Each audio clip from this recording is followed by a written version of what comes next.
जैसा कि मैंने इससे पूर्व आपको आईटीआई में एडमिशन के संबंधित सूचना मैंने आपको दे दिया हुआ था, झारखंड में आईटीआई का फॉर्म निकल चुका है।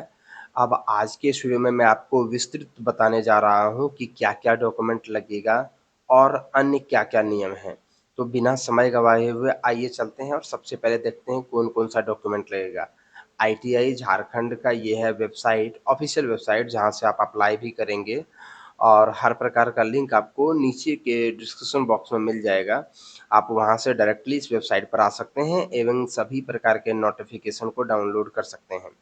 क्या-क्या डॉक्यूमेंट लगेगा यहाँ देखिए लिखा हुआ है 10वाँ का मार्कशीट, 10वाँ का एडमिट कार्ड, 10वाँ का प्रोविज़नल सर्टिफ़िकेट, रेज़िडेंशियल सर्टिफ़िकेट यानी आवासीय प्रमाण पत्र, कास्ट सर्टिफ़िकेट यानी जाति प्रमाण पत्र अगर आप आरक्षण का लाभ लेना चाहते हैं, एसएलसी या सीएलसी सर्टिफ़िकेट जो आपको स्कूल वगैरह से दिया जाता है टीसी, उसके बाद मेडिकल फिटनेस सर्टिफ़िकेट और पासपोर्ट साइज़ फ़ोटोग्राफ। इतने सारे डॉक्यूमेंट्स की आवश्यकता होगी आपको एडमिशन के समय।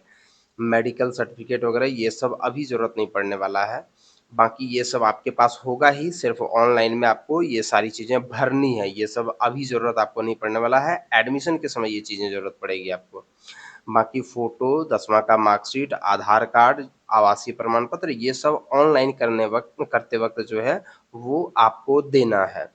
तो आपको ये तमाम डॉक्यूमेंट्स लगेंगे, मैंने आपको बता दिया। अब मैं विस्तृत आपको बता देता हूँ, जो विस्तृत सूचना दे दी गई है, वो आप देख सकते हैं 6 मई को दिया हुआ है और इससे संबंधित ऊपर की कुछ चीज़ें जो है वो ज़्यादा महत्वपूर्ण नहीं है आपके लिए और किस प्रकार से आपको ऑनलाइन आवेदन करना है, उसकी थोड़ी-सी यहाँ प्रक्रिया दी गई है। आपको बस इसी वेबसाइट पर आना है, एडमिशन पर आना है, एडमिशन टैब दबाना है, रजिस्ट्रेशन करना है, लॉगिन करना है और उसके बाद जो-जो डिटेल और डॉक्यूमेंट माँगा जाएगा वो सारा आपको डालना है, उसके बाद फ़ोटो सिग्नेचर अपलोड कर देना है।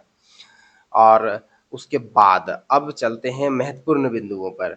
सबसे पहले आवासीय अर्हता दिया हुआ है, लिखा हुआ है झारखंड राज्य के अस्थायी निवासी या स्थानीय निवासी की श्रेणी में आने वाले आवेदक ही औद्योगिक प्रशिक्षण संस्थानों में नामांकन के लिए पात्र समझे जाएँगे।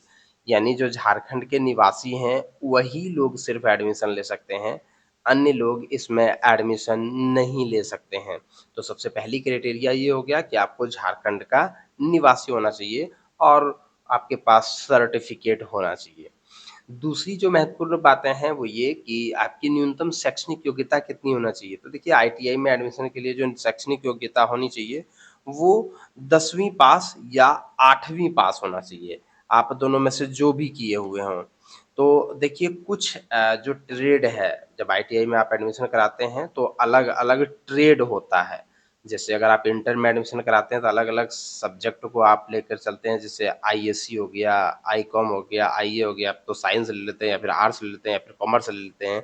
ठीक उसी प्रकार से जब आप आईटीआई में एडमिशन कराते हैं तो आपको 2 प्रकार का जो है वो ट्रेड देखने को मिलेगा। एक 8वीं पास के लिए और दूसरा जो है वो 10वीं पास के लिए। मतलब ये आप वैसे ही समझ सकते हैं जैसे इंटर में अलग-अलग सब्जेक्ट लेते हैं उसी प्रकार से। तो शीट मेटल वर्कर नाम का जो ट्रेड है wireman, mason, painter, plumber, welder इसके बाद sewing technology, cutting and sewing मतलब ये तमाम जो ट्रेड हैं ये 8वीं कक्षा अगर आप उत्तीर्ण हैं तो आप इन ट्रेड्स में एडमिशन ले सकते हैं। और कुछ ऐसे इन सबों को छोड़ कर के फिटर, इलेक्ट्रीशियन वगैरह जो अच्छे ट्रेड्स हैं जो आमतौर पर अच्छे और बुरे नहीं बोल सकते हैं, बल्कि ज़्यादा मात्रा में जिसकी डिमांड होती है वो 10वीं पास होती है। तो 10वीं पास और 8वीं पास 2 प्रकार का ट्रेड है, आप दोनों प्रकार के ट्रेड में एडमिशन के लिए अप्लाई कर सकते हैं। अप्लाई करते वक़्त आपको ऑप्शन आएगा कि आप 10th के लिए अप्लाई करना चाहते हैं या 8 के लिए या फिर दोनों के लिए। इसके बाद अगली जो योग्यता है वो है शारीरिक योग्यता। देखो आपको मेडिकली फिट होना चाहिए तभी आप एडमिशन ले सकते हैं। इसीलिए इसमें जब मैंने आपको डॉक्यूमेंट का एक लिस्ट दिखाया था उसमें मेडिकल फिटनेस सर्टिफ़िकेट लिखा हुआ था देखिए मेडिकल फिटनेस सर्टिफ़िकेट और यहाँ पर भी वही लिखा हुआ है कि आपको मेडिकली फिट होना चाहिए। तो नामांकन के समय आपको एक मेडिकल फिटनेस सर्टिफ़िकेट देना होगा यानी स्वास्थ्य चिकित्सा प्रमाण पत्र आपको देना होगा। उम्र जो है वो आपको 1 जुलाई 2024 को 14 वर्ष कम से कम और अधिक से अधिक 40 वर्ष के बीच में होना चाहिए। और मैकेनिक मोटर व्हीकल व्यवसाय में नामांकन हेतु 17 वर्ष उम्र होना चाहिए। बाकी सभी ट्रेड के लिए 14 वर्ष कम से कम और अधिक से अधिक 40 वर्ष और मोटर व्हीकल जो ट्रेड है उसके लिए 17 वर्ष उम्र होनी चाहिए। बाकी जो छूट दी जाती है दिव्यांगजन और सैन्य कार्रवाई में मारे गए सैनिक कर्मियों की विधवाओं के मामले में उसमें 45 वर्ष है। आयु की गणना 10वीं समकक्ष परीक्षा के मूल औपबंधिक प्रमाण पत्र, 8वीं स्तर के व्यवसायों के लिए 8वीं उत्तीर्णता प्रमाण पत्र या प्रधानाध्यापक द्वारा निर्गत उत्तीर्णता प्रमाण पत्र में अंकित जन्म तिथि के आधार पर की जाएगी। आपका जन्म तिथि जो सर्टिफिकेट में होगा वही माना जाएगा, जो आधार कार्ड वगैरह में होगा वो मुख्य रूप से नहीं लेकर के चल चल सकते हैं आप। बाकी अगर आप आरक्षण का दावा करते हैं तो उसके लिए आपके पास जाति प्रमाण पत्र किसी भी लेवल का अंचलाधिकारी, अनुमंडलाधिकारी या उपायुक्त के स्तर से निर्गत होना चाहिए।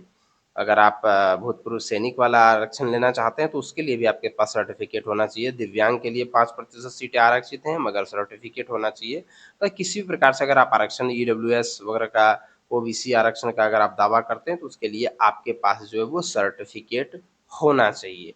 अगर आपके पास सर्टिफिकेट नहीं है तो आपको आरक्षण का लाभ नहीं दिया जा सकता। 10वां और 8वां 2 प्रकार के ट्रेड हैं, दोनों के लिए अलग से मेधा सूची बनेगा और उस मेधा सूची जो है वो 10वां में जो आपका प्राप्तांक है या फिर जो 8वां के लिए अप्लाई किया 8वां में जो प्राप्तांक है उसके आधार पर मेरिट लिस्ट बनाया जाएगा और उसके बाद अगर उस मेरिट लिस्ट में आपका नाम आता है फिर काउंसलिंग होकर के फिर आप ऑनलाइन आवेदन कर सकते हैं। और फिर आप काउंसलिंग करेंगे और काउंसलिंग करने के बाद जो है आप एडमिशन ले सकते हैं।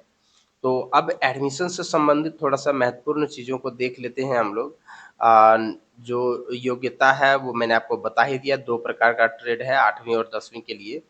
तो जो ऑनलाइन आवेदन है वो 15 मई यानी कल से शुरू होने वाला है और आखिरी डेट जो होगा वो 9 जून 2024 होगा शाम के 5 बजे तक।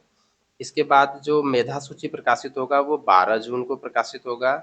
इसके बाद जो 13 जून से लेकर के 15 जून के बीच में जो है अगर आप को कुछ उसमें त्रुटियाँ हैं तो उसको सुधार करने के लिए समय दिया जाएगा और अंतिम मेधा सूची 20 जून 2024 को प्रकाशित किया जाएगा। आप हमारे चैनल को सब्सक्राइब करके रखिएगा, हर प्रकार का आपको जानकारी हमारे चैनल से सबसे पहले और सबसे आसान भाषा में आपको मिल जाएगा। इसके बाद अगर बात करें काउंसलिंग का, तो काउंसलिंग का भी डेट जारी कर दिया गया है। ये पहला राउंड का जो काउंसलिंग होगा वो 24 जून से 29 जून के बीच में, सीट अलॉटमेंट 3 जुलाई से 19 जुलाई के बीच में और एडमिशन 3 जुलाई से 19 जुलाई के बीच में होगा।